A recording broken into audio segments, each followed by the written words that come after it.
নমস্কার বন্ধুরা, Bhadreswar study centre চ্যানেলে তোমাদের স্বাগতম। খাদ্য দপ্তরে নতুন নিয়োগ 2024 আজকের ডেটেই কিন্তু নতুন নিয়োগ বিজ্ঞপ্তি প্রকাশিত করা হয়েছে, যেখানে তোমাদের ডিও এবং এমটিএস পদে নিয়োগ করা হচ্ছে। যেখানে তোমাদের যোগ্যতা, তোমরা যদি ডিও পদের জন্য আবেদন করো তোমাদের স্নাতক যোগ্যতা প্রয়োজন, এবং তোমরা যদি এমটিএস পদের জন্য আবেদন করো তাহলে তোমাদের উচ্চ মাধ্যমিক পাস যোগ্যতা প্রয়োজন। একটি কথা মনে রাখবে, এখানে কিন্তু কোনো এক্সট্রা কোয়ালিফিকেশনের প্রয়োজন নেই এবং এক্সট্রা কোনো অভিজ্ঞতারও প্রয়োজন নেই। লিখিত পরীক্ষা ছাড়াই কিন্তু তোমাদের সম্পূর্ণ নিয়োগটি করা হচ্ছে। এটি তোমাদের জন্য একটা বড় অপরচুনিটি, এবং তোমাদের এখানে বয়স 18 থেকে 40 বছর। আবেদন চলছে। কিভাবে আবেদন করবে তার জন্য সম্পূর্ণ বিস্তারিত তথ্য এই ভিডিওর মাধ্যমে তোমরা জানতে পারবে। তো প্রতিটি তথ্য জানার জন্য অতি অবশ্যই ভিডিওটাকে তোমরা কমপ্লিট দেখো, তাহলে তোমরা কমপ্লিট ইনফরমেশন পাবে। তো মূল ভিডিওতে যাওয়ার আগে প্লিজ একটাই রিকোয়েস্ট, চ্যানেলটাকে অতি অবশ্যই সাবস্ক্রাইব করে বেল আইকন অল করে রেখো এবং ভিডিওটাতে এখনই একটা লাইক করে দাও। তো চলো মূল ভিডিওতে চলে যাচ্ছি। তো বন্ধুরা, আমি পিডিএফটা ওপেন করে নিয়েছি। তো এখানে দেখো যে তোমাদের যে যোগ্যতার ভিত্তিতে এই নিয়োগটি করা হচ্ছে, এবং প্রত্যেকটি পোস্ট সম্পর্কে আলাদা করে তোমাদের এখানে কোয়ালিফিকেশন দেয়া আছে। তো প্রথম যে পোস্টটি সেটি হচ্ছে তোমাদের গ্র্যাজুয়েশন যোগ্যতা, এবং যে পোস্টটি সেটি হচ্ছে ডিও। প্রথমে তোমাদের পোস্টটি সম্পর্কে বলি, সেটা হচ্ছে ডেটা এন্ট্রি অপারেটর। এখানে ডেটা এন্ট্রি অপারেটরের জন্য যদি তুমি আবেদন করতে চাও, তোমার এখানে যোগ্যতা যেটি প্রয়োজন সেটি হচ্ছে গ্র্যাজুয়েশন। তুমি যদি যে কোনো শাখায় গ্র্যাজুয়েট যদি হয়ে থাকো, সেটি আর্টস হোক, সায়েন্স হোক বা কমার্স হোক, তুমি আবেদন করতে পারবে। কিন্তু এখানে বলা আছে প্রেফারেবল ইন ফুড সায়েন্স, অর্থাৎ ফুড সায়েন্স নিয়ে যদি তোমার গ্র্যাজুয়েশন করা থাকে তাদের কিন্তু অগ্রাধিকার দেওয়া হবে। বাট এটি না থাকলেও কিন্তু আবেদন করতে পারবে। আর্টস, সায়েন্স, কমার্স যে কোনো ক্যান্ডিডেটই কিন্তু আবেদন করতে পারবে। ক্লিয়ার? আচ্ছা, দ্বিতীয় যেটি বলছে সেটি হচ্ছে গুড নলেজ অফ কম্পিউটার, অর্থাৎ কম্পিউটারে তোমাদের যদি কোনো বেসিক নলেজ থাকে তাহলে কিন্তু আবেদন করতে পারবে। এখানে তারপরে 3 নম্বর যেটি বলছে প্রফিসিয়েন্সি ইন এমএস এক্সেল এবং এমএস ওয়ার্ড, অর্থাৎ এমএস এক্সেল এবং এমএস ওয়ার্ডের যদি তোমাদের জ্ঞান থাকে অবশ্যই তোমরা কিন্তু এর জন্য একটা আলাদা সুযোগ কিন্তু তোমরা পাবে। এরপর চতুর্থ যেটি বলছে সেটি হচ্ছে মিনিমাম টাইপিং স্পিড 35টি শব্দ প্রতি মিনিটে টাইপিং করার কিন্তু দক্ষতা থাকতে হবে। সেটা অবশ্যই তোমাদের ইংলিশে টাইপিং করতে হবে। ঠিক আছে? তো এই জায়গাগুলো ক্লিয়ার। আচ্ছা, এখানে বয়সের ব্যাপারটা দেখো। এখানে বয়স হচ্ছে 18 থেকে 40 বছরের মধ্যে তোমার যদি বয়স হয় তুমি আবেদন করতে পারবে। অবশ্যই যারা যারা এসসি এসটি কমিউনিটি থেকে যারা আছো তাদের ক্ষেত্রে 18 থেকে 45 বছর, ওবিসি কমিউনিটি থেকে যারা আছো তাদের ক্ষেত্রে 18 থেকে 43 বছরের মধ্যে বয়স হলে আবেদন করতে পারবে। এবং আরেকটি কথা বলে রাখি, যারা যারা ফিজিক্যাল হ্যান্ডিক্যাপ, যারা যারা পিডাব্লিউবিডি ক্যান্ডিডেট আছো তারা কিন্তু প্রত্যেকটি পোস্টের জন্যই কিন্তু আবেদন করতে পারবে। এখানে তোমাদের মাসিক বেতন এটি স্টার্টিংয়েই কিন্তু তোমরা 25,792 টাকা মতো তোমরা বেতন পেয়ে যাবে। এরপরে দ্বিতীয় যে পোস্টটি সেটি হচ্ছে তোমাদের আইটি ইনফরমেশন টেকনোলজি। তো এই ইনফরমেশন টেকনোলজি আইটি পার্সনের জন্য তোমাদের বিটেক বা বিসিএ যদি করা থাকে কম্পিউটার সায়েন্স নিয়ে অবশ্যই তোমরা আবেদন করতে পারবে। এখানে তোমাদের অভিজ্ঞতার কথা বলা হয়েছে, 1 থেকে 2 বছরের অভিজ্ঞতার কথা বলা হয়েছে, যেটি পিসি অ্যান্ড নেটওয়ার্ক ম্যানেজমেন্ট নিয়ে। ঠিক আছে? আচ্ছা, এখানে দেখো, এখানেও কিন্তু তোমাদের 18 থেকে 40 বছরের মধ্যে এটি ইডাব্লিউএস ক্যান্ডিডেটদের ক্ষেত্রে বয়স আছে, এবং যারা যারা এসসি এসটি থেকে আছো তাদের ক্ষেত্রে কিন্তু 5 বছরের ছাড়, এবং ওবিসিরা বয়সে 3 বছরে কিন্তু রিল্যাক্সেশন পেয়ে যাবে। এখানে তোমাদের 35,000 টাকা মতো ইনিশিয়াল পে আছে, 35,000 টাকা।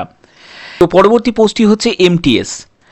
তো এখানে এমটিএস পদের জন্য আবেদন করতে গেলে তোমাদের ইন্টারমিডিয়েট অর্থাৎ হচ্ছে 10+2 হচ্ছে উচ্চ মাধ্যমিক পাস যোগ্যতা প্রয়োজন। তোমরা যে কোনো শাখায় উচ্চ মাধ্যমিক পাস হলেই কিন্তু আবেদন করতে পারবে এই এমটিএস পদের জন্য।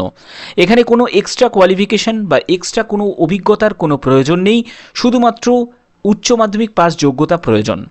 এখানে তোমাদের এজ লিমিট দেখো 18 থেকে 40 বছর। এর ক্ষেত্রেও কিন্তু 18 থেকে 40 বছর তোমার এজ লিমিট দেওয়া হয়েছে, যেটি ইউআর এবং ইডাব্লিউএস ক্যান্ডিডেটদের ক্ষেত্রে বলছি। যারা যারা এসসি এসটি কমিউনিটি থেকে যারা আছো তাদের ক্ষেত্রে 5 বছর রিল্যাক্সেশন, এবং ওবিসিদের 3 বছর কিন্তু রিল্যাক্সেশন পেয়ে যাবে।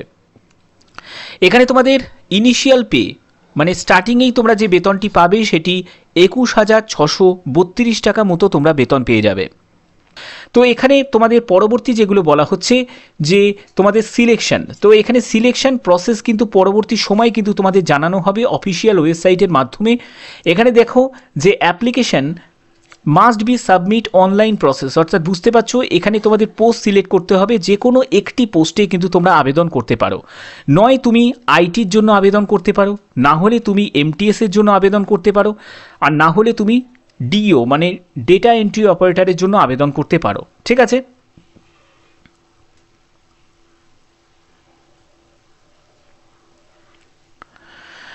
তো এখানে দেখো তোমাদের 5 নম্বর পয়েন্টগুলো যেগুলো বলছে সেটি হচ্ছে এই যে অফিসিয়াল ওয়েবসাইট দেখতে পাচ্ছ, এই ওয়েবসাইটে কেরিয়ার সেকশনে গিয়ে কিন্তু তোমাদের আবেদন করতে হবে। আবেদন করার আগে তোমাদের প্রথমে একটি রেজিস্ট্রেশন করতে হবে, যে রেজিস্ট্রেশনের সময় তোমাদের এজ, কোয়ালিফিকেশন বা অভিজ্ঞতা যদি থাকে সেটিকে কিন্তু ইনপুট করতে হবে। বাট কিছু কিছু পোস্টের ক্ষেত্রে কিন্তু অভিজ্ঞতার প্রয়োজন নেই, যেমন এমটিএস বা ডিওর ক্ষেত্রে, তো সেক্ষেত্রে অভিজ্ঞতার জায়গাটা কিন্তু হাইড করা থাকবে, বা সেখানে কিন্তু কিছু ইনপুট করার কোনো প্রয়োজন নেই। ঠিক আছে, কিন্তু যারা শুধুমাত্র যারা আইটির জন্য যারা আবেদন করবে তাদের কিন্তু অভিজ্ঞতার প্রয়োজন আছে। ঠিক আছে, আচ্ছা এখানে দেখো যে বলছে যে candidate will be inform via mail বা telephone for skill test, interview বা ইন্টারাকশন। তো এখানে দেখো তোমাদের যে সিলেকশন প্রসেসের ক্ষেত্রে এখানে যেটি প্রাথমিকভাবে যেটি বলা হচ্ছে সেটি হচ্ছে তোমাদের স্কিল টেস্ট, অর্থাৎ এখানে স্কিল টেস্ট মানে হচ্ছে টাইপিং, অর্থাৎ যে পোস্টের জন্য তোমাদের টাইপিং যোগ্যতা, যেমন হচ্ছে ডিও মানে ডেটা এন্ট্রি অপারেটর, তো সেখানে তোমার টাইপিং টেস্ট হবে, যেটা 35টি শব্দ প্রতি মিনিটে কিন্তু টাইপ করার দক্ষতা তোমাদের থাকতে হবে। তো এই টেস্টটা কিন্তু হবে, তারপরে তোমাদের ইন্টারভিউ হবে, অর্থাৎ এখানে কিন্তু কোনো রকম কিন্তু রিটেনের কথা উল্লেখ করা নেই। পরবর্তী সময়ে যদি কোনো রকম কিছু সংশোধিত করে যদি রিটেন যদি হয় সেটি কিন্তু তোমাদের আমার চ্যানেলের মাধ্যমে আমি জানিয়ে দেবো, বা তোমরা চাইলে অফিসিয়াল ওয়েবসাইটের মাধ্যমে কিন্তু জেনে নিতে পারবে। এখানে দেখো তোমাদের বলা হচ্ছে যে candidate must review their application form carefully before final submission, অর্থাৎ ফাইনাল সাবমিট করার আগে তোমাদের অ্যাপ্লিকেশন ফর্মটাকে কিন্তু রিভিউ করে নিতে বলছে। কারণ যদি কোনো ভুল, যদি কোনো ডেটা যদি ইনপুট করো পরবর্তী সময় কিন্তু তোমাদের এটার জন্য কিন্তু যখন তোমাদের ডিভি হবে, ডকুমেন্ট ভেরিফিকেশন হবে, তখন কিন্তু তোমাদের ডাইরেক্ট কিন্তু রিজেক্ট করে দেওয়া হবে। তারপরে দেখো বলছে 8 নম্বরে only shortlisted candidate above eligible criteria, তো স্কিল টেস্ট সিলেকশন প্রসেস। তো এখানে যারা যারা এলিজিবল ক্যান্ডিডেট আছে অর্থাৎ স্ক্রুটিনাইজ করার পরে তাদের কিন্তু তোমাদের স্কিল টেস্ট অর্থাৎ টাইপিং টেস্ট বা সিলেকশন প্রসেসের আরও অন্যান্য যেসব পার্টগুলো থাকবে সেগুলো কিন্তু তারা মানে অংশগ্রহণ করতে পারবে, যদি তাদের যদি স্ক্রুটিনাইজ করে যদি সঠিক যদি ডেটা ইনপুট করে তারা যদি আবেদন যদি করে, মানে সঠিক পদ্ধতিতে যদি আবেদন করে।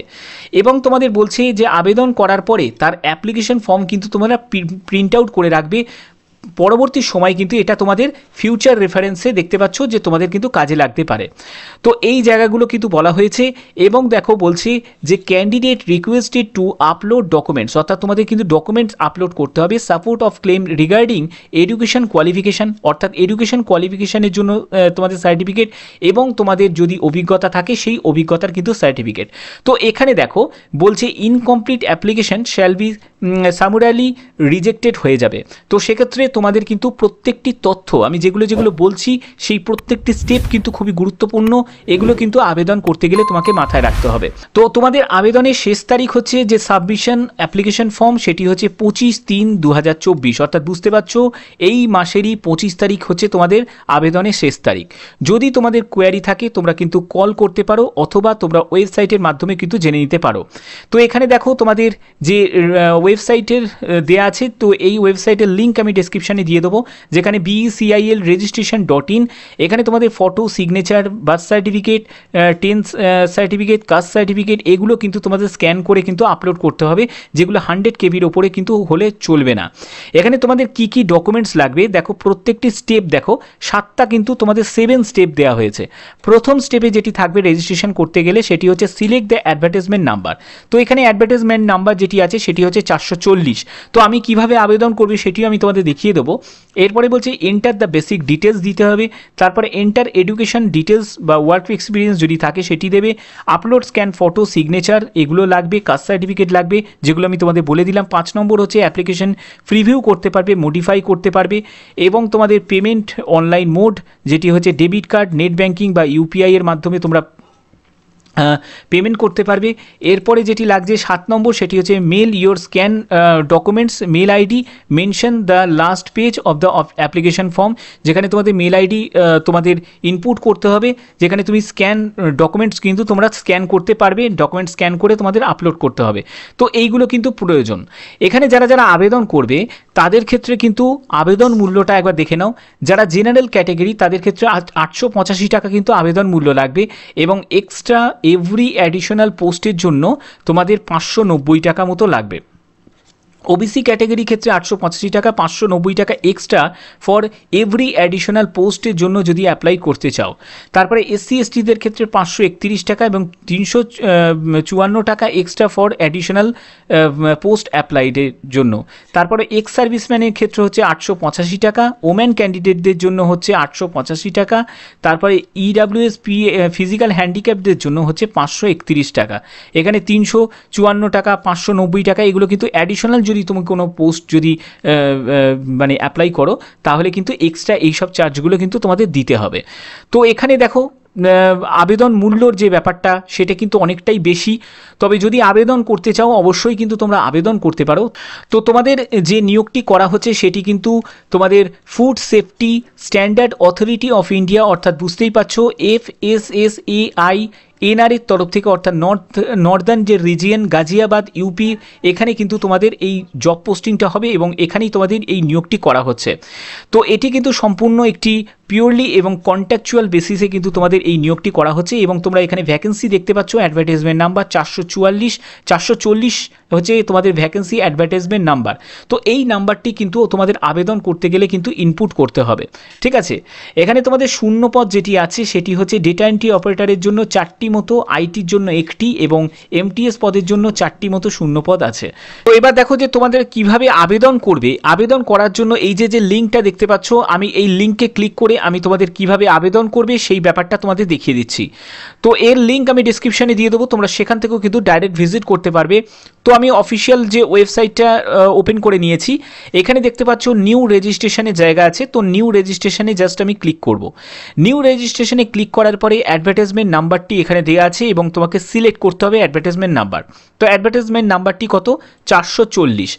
তারপরে তোমাকে বলছে how many post want to apply, তুমি কতগুলো পোস্টের জন্য আবেদন করতে চাও। দেখো তুমি যদি একটা পোস্টের জন্য আবেদন করতে চাও, না তুমি 2টো না 3টে পোস্টের জন্য আবেদন করতে চাও।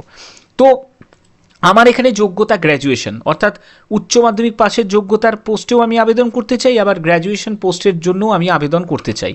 তো সেক্ষেত্রে আমি 1 নম্বর পোস্ট আমি যদি সিলেক্ট করি, তাও একটি পোস্টের জন্য তোমার দেখবে এখানে অ্যাপ্লাইড 1 পোস্ট বলে এই জায়গাটা চলে এলো। তুমি যদি 2টো পোস্ট যদি সিলেক্ট করো তাহলে 2টো পোস্টের জন্য তোমার চেকবক্স চলে আসবে, ঠিক আছে। তো আমি 2টো পোস্টের জন্য আবেদন করছি। তারপরে বলছে নেম অফ পোস্ট অ্যাপ্লাইড, তো কোন পোস্টটাতে তুমি প্রথম চুজ করছো। তো আমি প্রথম যে পোস্টটি সেটি উচ্চ মাধ্যমিক পাস যোগ্যতা এমটিএস পোস্ট। দ্বিতীয় যে পোস্টটি সিলেক্ট করছি সেটা হচ্ছে ডেটা এন্ট্রি অপারেটর, ঠিক আছে। আচ্ছা, তুমি চাইলে একটি পোস্টেও তুমি সিলেক্ট করতে পারো, কোনো অসুবিধা নেই। এরপরে হচ্ছে ক্যান্ডিডেট নেম, তোমার নামটাকে এখানে ক্যাপিটালে তোমাকে লিখতে হবে। তারপরে হচ্ছে ফাদার নেম তোমাকে দিতে হবে। তারপরে হচ্ছে ডেট অফ বার্থ দেবে। তারপরে হচ্ছে মেল আইডি দেবে, ঠিক আছে। এরপরে তোমাকে মোবাইল নাম্বারটা তোমাকে ইনপুট করতে হবে। আচ্ছা, এরপরে যেটা বলছে সেটি অল্টারনেট মোবাইল নাম্বার যদি থাকে সেটি দেবে, যদি না থাকে প্রয়োজন নেই। এরপরে তোমাকে আধার নাম্বার কিন্তু দিতে হবে।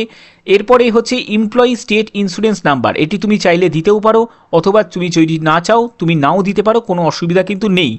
যেগুলোতে দেখবে এরকম একটি লাল লাল স্টার দেওয়া আছে সেগুলো মানে তোমাকে দিতেই কিন্তু হবে, ঠিক আছে। তারপরে হচ্ছে প্যান নাম্বার তোমাকে দিতে হবে। এরপরে হচ্ছে তোমাকে ক্যাটাগরি সিলেক্ট করতে হবে, তুমি কোন ক্যাটাগরি থেকে বিলং করছো সেই ক্যাটাগরি তোমাকে কিন্তু সিলেক্ট করতে হবে। এরপরে হচ্ছে ন্যাশনালিটি তোমাকে নিতে হবে, ঠিক আছে, দিতে হবে। তারপরে হচ্ছে রিলিজিয়ান সিলেক্ট করতে হবে, জেন্ডার সিলেক্ট করতে হবে, মেল না ফিমেল সেটি সিলেক্ট করবে। Marital status married, unmarried, widow না ডিভোর্সি, তো সেটিকে তোমাকে কিন্তু সিলেক্ট করতে হবে।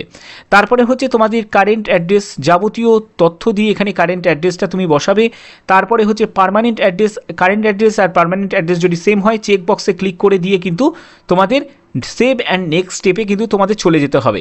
তো এখানে মনে রাখবে যে প্রত্যেকটি স্টেপ প্রত্যেকটি স্টেপ তোমরা ফলো করো। এখানে তোমাদের পরবর্তী যে স্টেপে আসবে সেখানে তোমাদের এডুকেশন কোয়ালিফিকেশান তোমাদের চাইবে এবং তোমাদের যাবতীয় ডিটেলস কিন্তু ইনপুট করতে হবে এবং তোমাদের ডকুমেন্টস আপলোড করতে হবে। তারপরে তোমাদের পেমেন্ট করতে হবে। পেমেন্ট করার পরে কিন্তু তোমাদের ফাইনাল সাবমিশন নেবে। তো এই এতগুলো স্টেপে আমি যেতে পারবো না, কারণ যেতে গেলে আমাকে এখানে আধার নাম্বার থেকে শুরু করে প্রত্যেকটা তথ্য কিন্তু আমাকে দিতে হবে। যদি আমি দিই তাহলেই কিন্তু আমি পরবর্তী স্টেপগুলোতে যেতে পারবো। আশা করি তোমাদের পরবর্তী স্টেপে কোনো অসুবিধা হওয়ার কিন্তু জায়গা নেই, ঠিক আছে? কারণ আমার চ্যানেলের মাধ্যমে আমার সবসময় প্রয়াস থাকে তোমাদের জন্য সঠিক অথেন্টিক ইনফরমেশন প্রোভাইড করা। তো যদি ভিডিওটা ভালো লাগে অতি অবশ্যই ভিডিওটাতে লাইক করে চ্যানেলটাকে সাবস্ক্রাইব করে বেল আইকন অল করে রাখবে। তো আজকের মতো এইটুকুই, টাটা।